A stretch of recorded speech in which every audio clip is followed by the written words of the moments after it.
ndani ya nchi yetu na ndani ya mipaka yetu na Afrika Mashariki.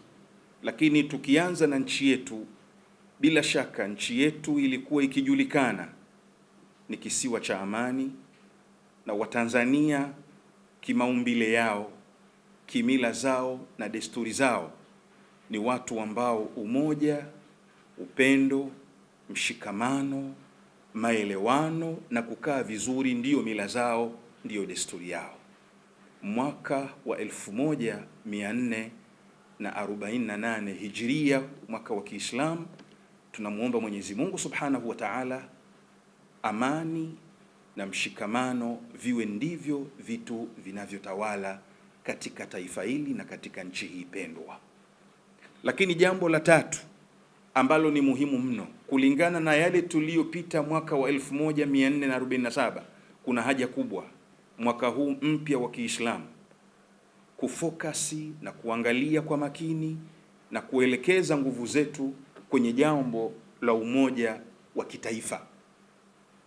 Sisi wote katika nchi hii, Waislamu, Wakristo, Mayahudi na watu wa dini za kimila, hawana taifa jingine isipokuwa taifa hili la Tanzania.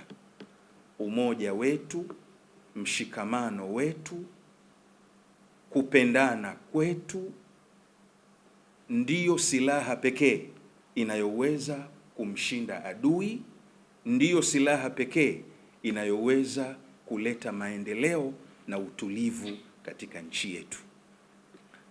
Jambo la nne na ambalo ni muhimu, katika nchi hii wako Waislamu Masuni au Ahlu Sunna na tuko Waislamu Mashia na madhehebu nyingine tofauti.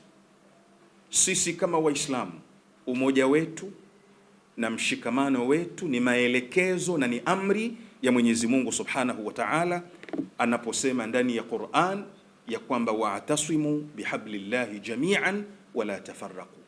Kwa sisi Waislamu Masuni na Mashia, Maibadhi na twarika nyingine na madhehebu nyingine, kukamatana na kushikamana ni amri ya Mwenyezi Mungu Subhanahu wa Ta'ala ndani ya kitabu chetu cha Qur'ani.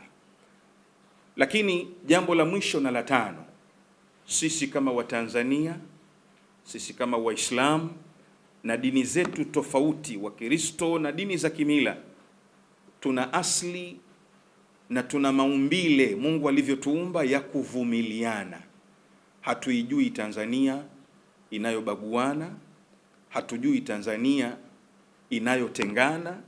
Tumekuwa ni watu tunaovumiliana katika madhehebu zetu, katika dini zetu na katika mambo yetu yote. Mwaka wa 1448 uwe ni mwaka wa kufuta mizozo duniani, uwe ni mwaka wa amani itawale duniani na ndani ya nchi yetu, uwe ni mwaka wa umoja wa kitaifa, mwaka wa umoja wa Waislamu na mwaka wa kuvumiliana.